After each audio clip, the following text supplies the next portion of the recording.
किसान भाई रूपापुर में मेला लगा हुआ था। ये मेरे पीछे देखते दुनिया भर के ट्रैक्टर लगे हुए हैं यहाँ पे अलग अलग कंपनी के, और सभी का वीडियो ऑलमोस्ट कवर कर लिया मैंने। अब हम लोग चलते हैं इधर के स्पॉट।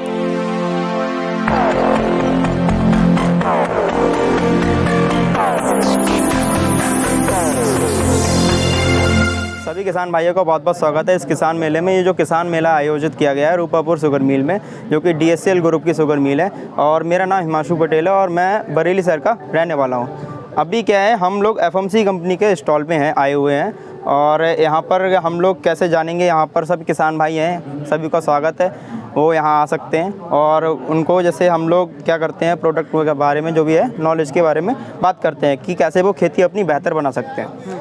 तो यहाँ पर मुख्य तौर से हम गन्ने की खेती पे बात कर रहे हैं, और गन्ने की खेती पे अगर बेहतर करना है तो शुरू से स्टार्ट करते हैं, मतलब ज़मीनी कीट से, और इसमें क्या क्या समस्या आती हैं आगे चल के उस पर पूरा बात करेंगे।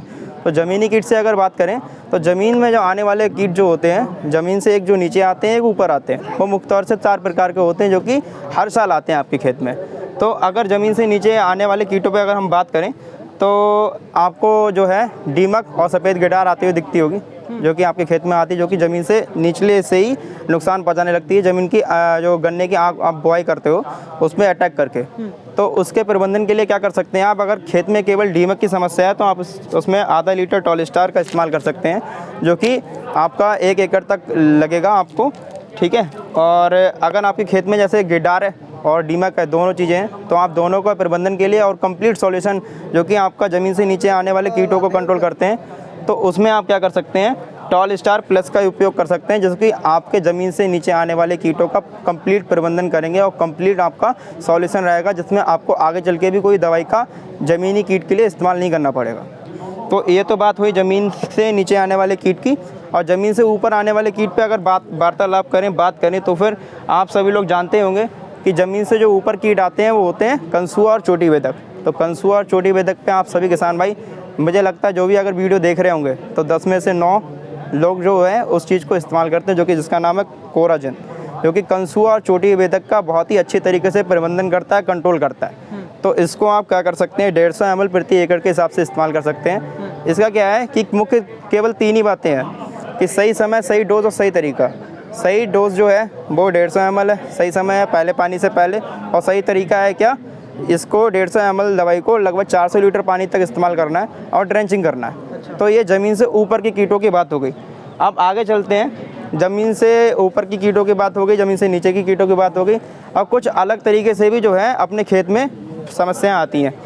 तो अभी तो हमने जैसे कोराजन की बात करी, उसके बाद क्या कर सकते हो, 3 मंथ्स के बाद, आफ्टर 3 मंथ्स आप फटेरा का उपयोग कीजिए, जब पानी का जो है कोई नुकसान नहीं रहता, मतलब पानी को जो है आप ऑटोमेटिकली बारिश के द्वारा हमें किसान भाइयों को मिल सकता है। उस समय जब पानी आपके खेत में होगा तो आप फटेरा का 7.5 किलो प्रति एकड़ के हिसाब से इस्तेमाल कीजिए, जिससे कि क्या होगा, जो आगे टॉप पेवर आता है उसमें भी आपको अच्छा कंट्रोल देखने के लिए खेत में मिल जाता है। आगे क्या है, खरपतवार आते हैं आपके खेत में जो कि नुकसान पहुँचाते हैं। उसके बाद जो होते हैं आपके खेत में फफूंदी की जैसे समस्याएँ आती हैं, तो उसमें आप फफूंदी नाशक डालते हैं, खरपतवार के लिए खरपतवार नाशक डालते हैं। तो खरपतवार नाशक के लिए क्या है, अपने पास अथॉरिटी प्लस अथॉरिटी NXT है, ये अथॉरिटी है, ये अथॉरिटी NXT है। आपके खेत में किसी भी प्रकार के जो भी खरपतवार जमते हैं, एक्सेप्ट थोड़ा धूप घास पे इसका कंट्रोल कम है, आप क्या करेंगे, अथॉरिटी जो दवाई है 600 ml प्रति एकड़ के हिसाब से 1 एकड़ में आखिरी जुताई से पहले फ्लैट फैन नोजल, ये नोजल जो है वो भी दिखा देते हैं क्योंकि ये मार्केट में मिलती नहीं है। आप क्या करना, वीडियो के लास्ट में मैं अपना नंबर मेंशन कर दूंगा, इसमें ये आप लोग जो भी इस क्षेत्र में, हरदोई क्षेत्र में हैं या फिर कहीं भी हैं, तो उनको जो है ये दवाई का उपयोग करना है, और उनको जो है हमारे सामने करें तो ज़्यादा बेहतर रहेगा, क्योंकि थोड़ा उपयोग में जो चीज़ें हैं वो वैसी नहीं बैठती जैसे किसान अपना सिंपल तरीके से चाहते हैं। तो इसको हम अपने सामने उपयोग कराएंगे और इस नोज़ल को भी आपको प्रोवाइड कराएंगे, ठीक है। ये इसे बोलते हैं फ्लैट फैन नोज़ल, जो कि इस तरह से जो है वो निकलती है जैसे पंखी की तरह, और इस तरह से आप पट्टी के बनाते हुए अपने खेत में उतारते हैं इस दवाई को। अच्छा, गन्ने में एक रेड डॉट हो जाता है, मतलब कि लाल सड़न। हाँ, उस पर अगला हमारा जो है, पहले हम खरपतवार पे बात करते हैं ना। हमारा तीन सेगमेंट्स रहते हैं, जैसे कीट, खरपतवार और रोग जो कि फफूंदी की वजह से आते हैं। कीट के लिए डालते हैं अपने कीटनाशक, खरपतवार के लिए डाल दें खरपतवार नाशक, और रोग के लिए डाल दें जो कि फफूंदी के जैसे आते हैं उसमें फफूंदी नाशक। इन 3 के अलावा कोई चौथी चीज़ है भी नहीं, है ना। तो 600 ml के हिसाब से आखिरी जुताई से पहले आपने ये इस्तेमाल किया अथॉरिटी फ्लैट फैन नोजल के साथ। फिर गन्ने की बुआई की, गन्ने की बुआई के बाद पाटा लगाया, उसके बाद आपने किया अथॉरिटी NXT का इस्तेमाल उसी फ्लैट फैन नोजल के साथ 1 किलो प्रति एकड़ के हिसाब से।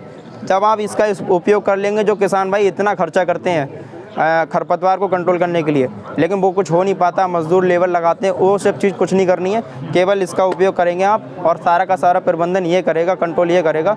आपको किसी भी खरपतवार के लिए जैसे नराई गुड़ाई नहीं करानी खेत में, मजदूर के पीछे नहीं भागना, कोई खरपतवार नाशक भी लास्ट में नहीं उपयोग करना है, केवल आपका ये सारा काम अथॉरिटी प्लस अथॉरिटी NXT करेगा।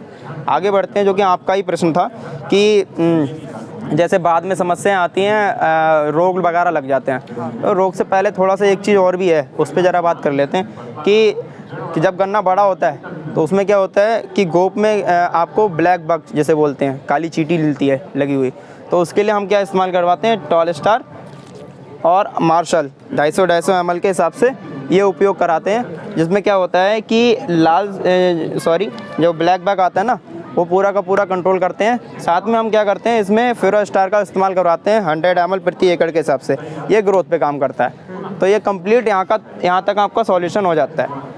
लास्ट में एक अगर बात बचती है कि आप फफूंदी सी, जो कि आपका उसमें आप फंजीसाइड इस्तेमाल करते हैं, जिसमें क्या होता है कि गन्ना लाल सड़न हो गया, सूखा रोग हो गया, सबसे ज़्यादा समस्या यहाँ पर यही आ रही है। उसके लिए क्या कर सकते हैं आप इस्तेमाल अजाका ड्यू। हाँ, इसका क्या कॉस्ट रहता है? ये कॉस्ट में जैसे 160 ml प्रति एकड़ है इसका कॉस्ट, ठीक है।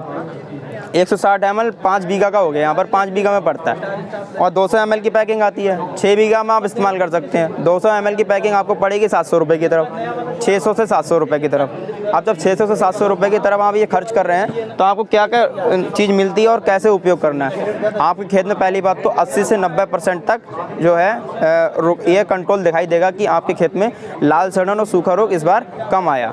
दूसरा कि आपको अब इस्तेमाल कैसे करना है। पहली बात तो हम जब अगर गन्ना की बुआई कर रहे हैं, तो उससे पहले हम क्या करेंगे, गन्ने के टुकड़ों को पहले 1 रात पहले ही सोखने के लिए डाल देंगे, अगले दिन हम बुआई करेंगे। दूसरा क्या, गन्ने के टुकड़े जो हमने बो रखे हैं, जो गन्ने के हमने टुकड़े बो रखे हैं, उसको क्या करेंगे, उसके ऊपर ही हम ड्रेंचिंग कर सकते हैं, धार मार के उसका पानी उसके ऊपर डाल सकते हैं, दवाई, उस तरह से आप खेत में उतार सकते हैं। दूसरा क्या, आप ये सारी चीज़ें कर चुके हैं, बुआई कर चुके हैं, लेकिन आपको खेत में दवाई उतारनी है, तो आप क्या कर सकते हैं, जो गन्ना आपका जम के आएगा, उत्पन्न होगा, उस पर आप इस दवाई का जो है ड्रेंचिंग करा दीजिए। दूसरा क्या है कि उसके बाद 15 से 20 दिनों बाद फिर से एक बार इसको इस्तेमाल करना है। और अगर पेड़ी फसल है रैटून वाली जो होती है, उसमें जैसे रैटून जम के आएगा, उसमें कर दिया, फिर 30 दिनों बाद फिर से वही ड्रेंचिंग करना है आपको। अब आप सवाल कर लीजिए सर। क्वेश्चन था कि ये जो आपकी सारी दवा है, इससे किसानों को कोई नुकसान नहीं है? किसानों को एक चीज़ आपने बहुत बढ़िया, किसानों को तो हो गया, लेकिन मेन चीज़ अपने क्या, पर्यावरण को, वो चीज़ बहुत ज़्यादा ज़रूरी है। हाँ, एनवायरनमेंट को, हाँ। तो नहीं मिलेगा, देखिए, नहीं होगा ज़्यादा कुछ तो मैं नहीं कहूँगा, लेकिन एक जो FMC कंपनी है, वो एक ऐसी कंपनी है जो कि सबसे ज़्यादा ग्रीन लेवल के प्रोडक्ट्स पे ध्यान देती है कि जिनके एनवायरनमेंट पे कोई भी किसी प्रकार का नुकसान ना हो। जैसे कि आप अपना सभी लोग इसको यूज़ करते हैं, जैसे कोराजन की बात कर लें, वो एक ग्रीन लेवल का प्रोडक्ट है जिसके अंदर ब्लड नहीं होता, उस पर ही काम करता है। जैसे ह्यूमंस पे काम नहीं करता, और आपके चिड़िया हो गई या फिर एनिमल्स हो गए, उस पर किसी भी प्रकार का नेगेटिव प्रभाव नहीं है, ठीक है। एनवायरनमेंट को आपका पूरा सेफ रखता है, और आपका जैसे मित्र कीट जो होते हैं ना, उन पर किसी प्रकार का कुछ भी नेगेटिव प्रभाव नहीं करता है। हाँ, और ज़्यादातर FMC ग्रीन लेवल के प्रोडक्ट्स बनाती है, जैसे कि एग्जाम्पल के तौर पर फटेरा ग्रीन लेवल का प्रोडक्ट है, ठीक है।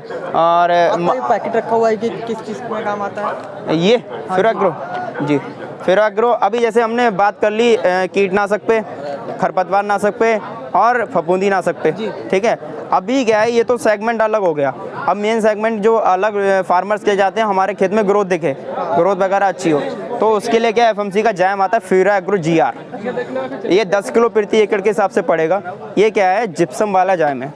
जैसे जिप्सम पूर्वज लोग लगाते थे, आप लोग जैसे यहाँ पर किसान भाई हैं, आप लोग जैसे जिप्सम वगैरह का सुना होगे कि नहीं, जिप्सम जैसे डालते थे जिससे खेत में उपजाऊता बढ़े, ठीक है। अच्छा, ठीक है खेत में जो है सब में होते हैं कैल्शियम सल्फर। कैल्शियम होता है पौधे के कोशिका को मजबूत करना और सल्फर होता है फफूंदी के रोगों को रोकना। ये जो होता है ये होता है। जी। दूसरी चीज़ हमारे जो पौधे स्वस्थ और स्ट्रांग हेल्दी होंगे। कोई बात नहीं। हमारे कोई कंपनी में हम किसान हैं भाई। लगा। आप इधर आ जाइए ना साथ में हमारे। अरे साथ होना छूट जाए बसाओ। अरे हाँ, बस ना छूटे भैया, हाँ बताओ क्या बताइए तुम। बस ना छूटे। जैसे जिप्सम तो आप जानते हैं ना, इसको यहाँ ही पकड़ लेते हैं। तो ये क्या होता है, जैसे आप लोग देख रहे होंगे जैम वगैरह आते हैं, ठीक है, लेकिन वो उनकी कोटिंग देखनी पड़ती है कि किस चीज़ पे कोट होके आ रहा है, ठीक है। अब जैसे कि इसके अंदर ह्यूमिक एसिड है, अमीनो एसिड है, हर किसी जैम में यही होता है। लेकिन मेन चीज़ क्या है, इसके अंदर क्या अलग चीज़ है कि ये जिप्सम के ऊपर इसका दाना कोट होके आता है। ह्यूमिक एसिड, अमीनो एसिड जो उसकी कोटिंग होती है वो तो खेत स्टोन में पे होती है। जब वो खेत स्टोन पे आते हैं बाकी जैम, लेकिन ये जिप्सम पे आता है। जब इसका ऊपर की कोटिंग खत्म होती है उसके बाद जिप्सम अपना काम करना शुरू करता है। तो ये फ्यूरा एग्रो जिप्सम वाला जैम FMC का, वो अभी हम बताते हैं। इन कर दो भैया, इन एंड अच्छा ठीक है। बाकी एक चीज़ और रह गई, ये लास्ट ये क्या है? ये अपना FMC का पिक्सल प्रोडक्ट है। जैसे गोबर की खाद वगैरह जो उपलब्ध नहीं हो पाती है किसानों को, और अगर उपलब्ध भी हो पाती है तो भी वो खेत में डालते हैं, तो उसमें क्या होता है, खरपतवार बहुत जम जाते हैं, क्योंकि उसमें बीज खाए हुए होते हैं ना जानवरों के, तो वही गोबर होता है वो खेत में उतारते हैं। उसकी जगह आप ये डाल सकते हैं। 1 लीटर जो है 45 कुंटल खाद का काम करता है गोबर की। हाँ, 1 बोतल। इसके अंदर जो है सारे के सारे वही प्रोडक्ट्स, वही चीज़ें हैं जो कि ऑर्गेनिकली चीज़ें बनाई गई हैं। तो है, लेकिन बट इसमें है क्या यार? हाँ ठीक है जी। धन्यवाद सभी किसान भाइयों का।